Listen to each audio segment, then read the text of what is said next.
Some people think money can't buy class, but I grew up believing it could buy everything else that mattered.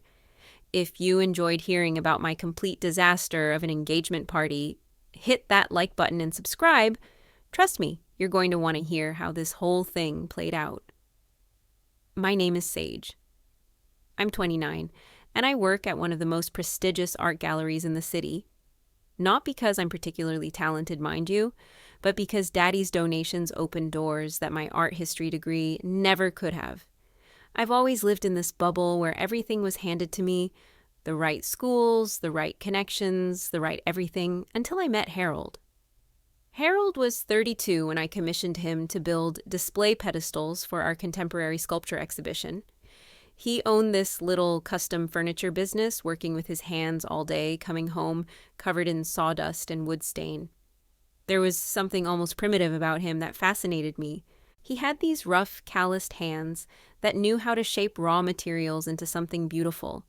It was like having a pet wolf, dangerous and wild, but contained enough to be interesting. When I brought him to gallery openings, I could see how my friends reacted. They'd whisper about how authentic he was, how refreshing it must be to date someone so grounded and real. I loved being the sophisticated city girl who tamed this rugged craftsman. It made me feel worldly and deep, like I was the kind of woman who could see past surface things to appreciate true artistry. My parents' reaction was exactly what I expected. Mother would smile tightly and ask polite questions about his little business, while Daddy made these cutting remarks wrapped in jokes. "Sage, darling, does Harold know which fork to use for the salad course?" Or, "I hope he's not tracking sawdust through your apartment." They treated him like some curiosity I'd picked up at a flea market. But here's what nobody understood. I liked the drama of it. I liked being the rebellious daughter who was dating beneath her station. It gave me this delicious sense of being misunderstood and romantic. Plus, Harold was so grateful for everything. When I'd take him to expensive restaurants, he'd look at me like I was doing him this incredible favor. It was intoxicating having someone worship me like that. When he proposed with that ring he'd made himself, this gorgeous piece set in a custom walnut box with maple inlay, I was genuinely touched. Not because of the sentiment really, but because of what it represented. Here was this man who'd spent months crafting something just for me, proving that I was worth his time and skill. The ring itself was stunning, a 2.5 carat stone that must have cost him his entire savings. I said yes because I loved the story it would make, loved how romantic and fairy tale it all seemed. Planning the engagement party became my obsession. I wanted it at Daddy's country club, the one with the 6-figure initiation fee, because I needed Harold to see what he was marrying into. I needed him to understand the level I operated on. When he looked uncomfortable about the venue, I told him it was important to my family, but really it was important to me. I wanted to show him off in my natural habitat, wanted to see if he could rise to the occasion. The guest list became this exercise in social positioning. I invited people I barely knew because they were connected, because they mattered in our circles. Harold's list was so small and sad. His parents, a retired librarian and nurse, his 2 brothers, some friends from his trade. Looking at it next to mine, the contrast was stark. My side read like a who's who of the city's elite, while his looked like a community college reunion. Fredini. When Daddy sat Harold down and told him he'd only pay for his own guests, I was mortified. Not because it was cruel, though it absolutely was, but because it made our family look petty. I knew Daddy was testing Harold, seeing if he'd back down or fight back. When Harold said he'd pay for the entire thing, I felt this rush of pride mixed with relief. Finally, he was proving he could provide for me, that he wasn't just some charity case I'd taken pity on. The $19 $200 price tag made him pale, and I could see him doing mental calculations about his business finances. Part of me felt bad, but a bigger part felt vindicated. This was what it cost to play in my world, and if he wanted me, he needed to step up. I watched him stress about the money for weeks, and instead of offering to help or scale back, I kept adding little touches. better flowers, premium bar service, upgraded linens. If we were doing this, we were doing it right. The night of the party, I felt like a queen. I'd chosen this stunning designer dress that hugged every curve, had my hair and makeup done professionally, and arrived to find the country club transformed into something magical. Crystal chandeliers cast perfect light, a string quartet played in the corner, and servers in crisp uniforms circulated with champagne and hors d'oeuvres that cost more per piece than most people spend on lunch. Harold looked handsome in his rented tux, though I could tell he felt out of place. His parents stood near the bar, looking terrified, clutching their drinks like lifelines. I should have stayed with them, helped them feel comfortable, but I was too busy working the room. This was my night to shine, to show everyone how perfectly I'd orchestrated this whole thing. I barely noticed Harold spending the first hour trying to make his parents comfortable while I flitted between groups, accepting compliments and soaking up the attention. Everyone kept telling me how lucky Harold was, how beautiful I looked, how perfect everything was. I was in my absolute element. When Daddy took the microphone for his toast, I expected the usual praise about my exquisite taste and brilliant choices. He started conventionally enough talking about my beauty and intelligence, my eye for art and fashion. I was glowing, waiting for the part where he'd welcome Harold into our family with grudging respect. Then came the pause. Daddy looked directly at Harold and his parents, and I could see the calculation in his eyes. Now, when she brought Harold home, he said with that particular smile he got when he was about to be especially clever, "I'll admit I was concerned. It's not every day your daughter, who has had every advantage, decides to marry." Another pause, longer this time. "Well, let's face it, someone about 10 rungs below her." The room erupted in laughter. Not uncomfortable chuckles or polite titters, but genuine, delighted laughter from people who found this absolutely hilarious. I looked around at all these faces. I knew all these people I'd grown up with, and they were eating it up. They thought it was the wittiest thing they'd ever heard. And in that moment, I laughed too. I couldn't help it. Daddy had said what we were all thinking, what I'd been thinking for months, but had been too polite to voice. Harold did feel beneath me.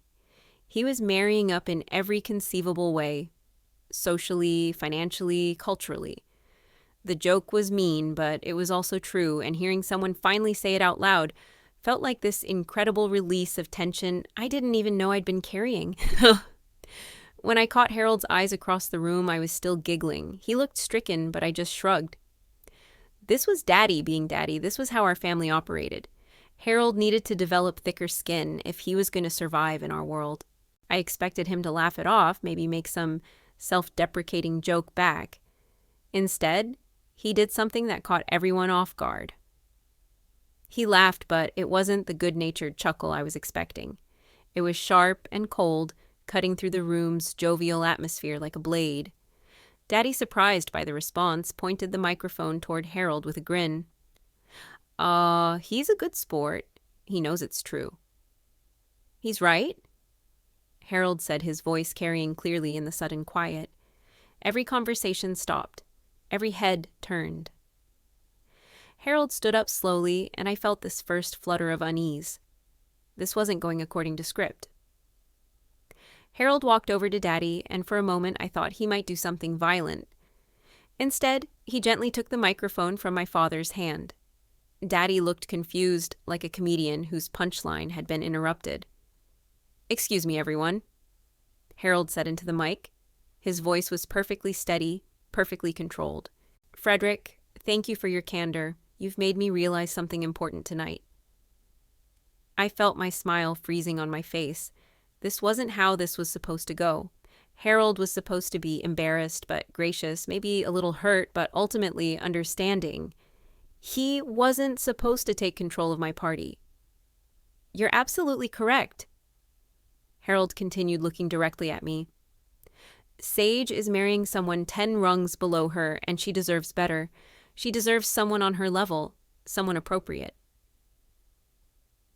The room had gone dead silent. You could hear ice shifting in glasses, the distant sound of kitchen staff cleaning up. I felt like I was watching a car accident in slow motion, unable to look away or make it stop. And Harold said, his gaze sweeping over the crowd before landing back on me, deserve a family that doesn't see me as entertainment. I deserve a partner who doesn't laugh when I'm publicly humiliated. And my parents deserve to be treated with basic human decency. He turned back to me, and I saw something in his face I'd never seen before. Not anger exactly, but this cold, final clarity that terrified me more than rage would have.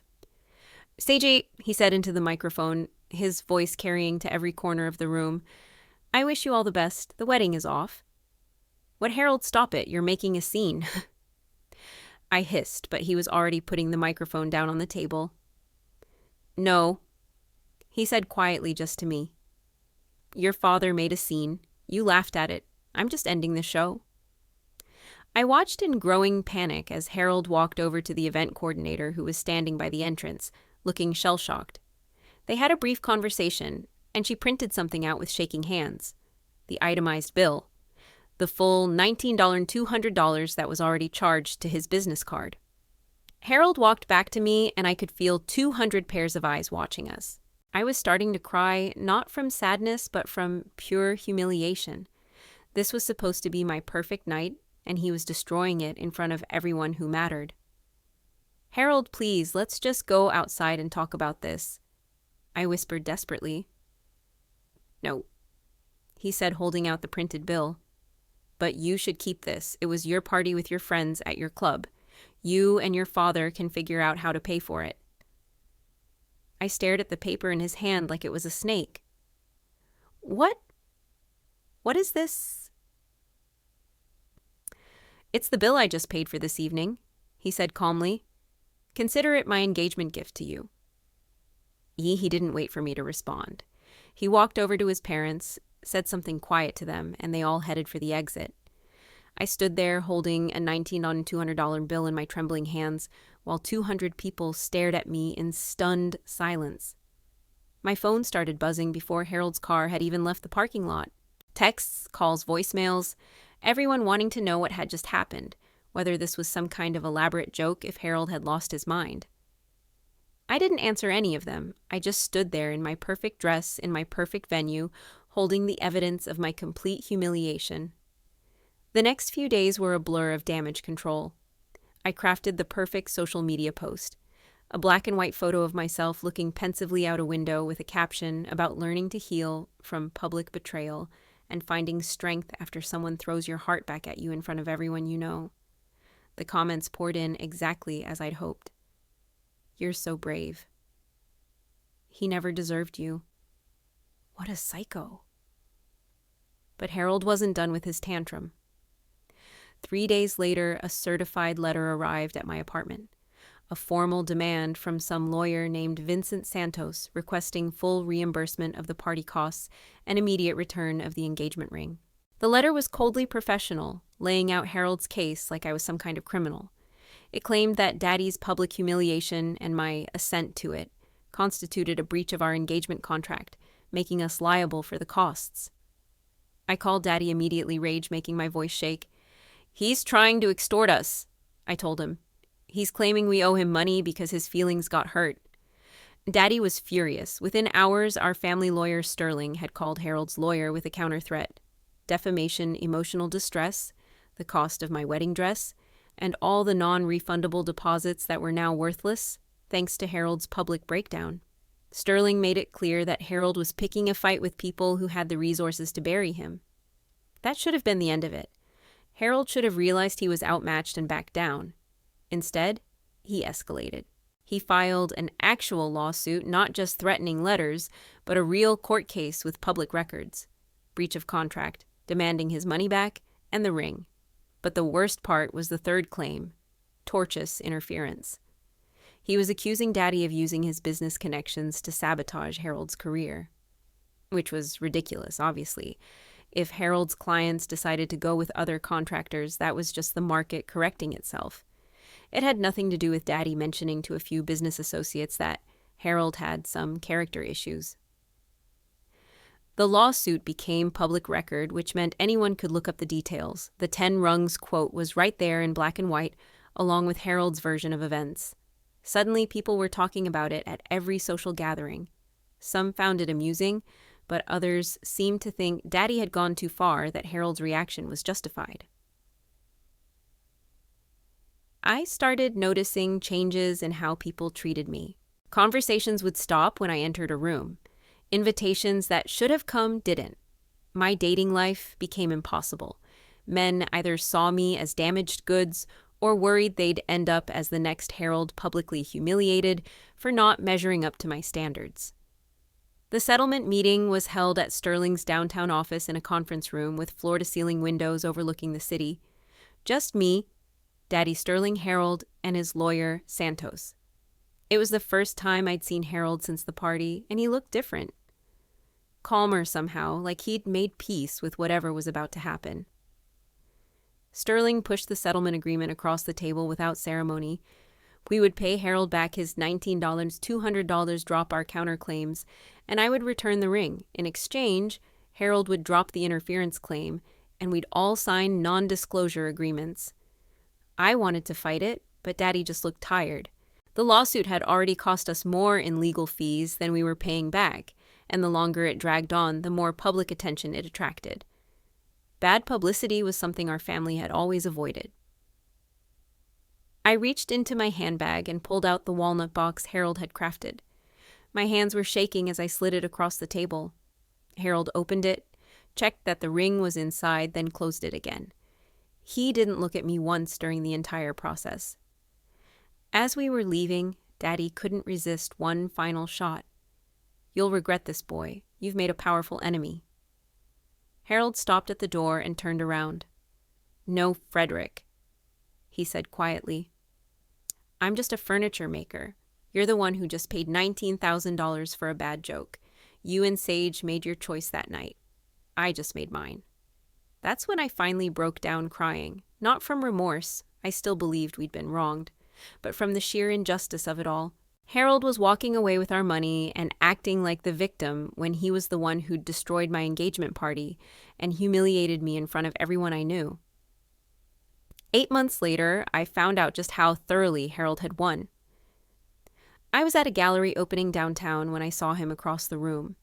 He was talking to the featured artist, a woman whose sculptures were getting rave reviews. She was hanging on his every word, clearly smitten, and he looked, content. Happy in a way I'd never seen him when we were together. Someone mentioned that he'd gotten several high-profile commissions after word spread about his integrity during our legal battle. Apparently, standing up to a wealthy family that tried to humiliate him had made him something of a folk hero in certain circles. His business was thriving. Meanwhile, I was still single, still fielding whispers about the engagement party, still dealing with the fallout from that one night when everything went wrong. Mother finally told me what she really thought, that I'd had something real with Harold and thrown it away because I cared more about Daddy's approval than my own happiness. But that wasn't true. I didn't throw anything away. Harold chose to leave rather than fight for us. He chose to sue us rather than work things out. He chose to make our private business public record. Every bad thing that happened was a direct result of his choices, not mine. Looking back now, I can see that Harold was never going to fit into my world. The engagement party just made that obvious to everyone. Maybe it's better that we found out before the wedding, before we wasted even more time on something that was never going to work. I'm fine on my own. I don't need someone who can't handle a little family humor, who takes everything so seriously, who would rather destroy a relationship than develop a thicker skin. Harold got his money back and his precious ring, and I got my freedom. Yeah, and some might say I got exactly what I deserved, but I prefer to think I dodged a bullet. Anyone who would abandon their fiancé over a joke, even a mean one, wasn't someone I could count on for the long haul anyway.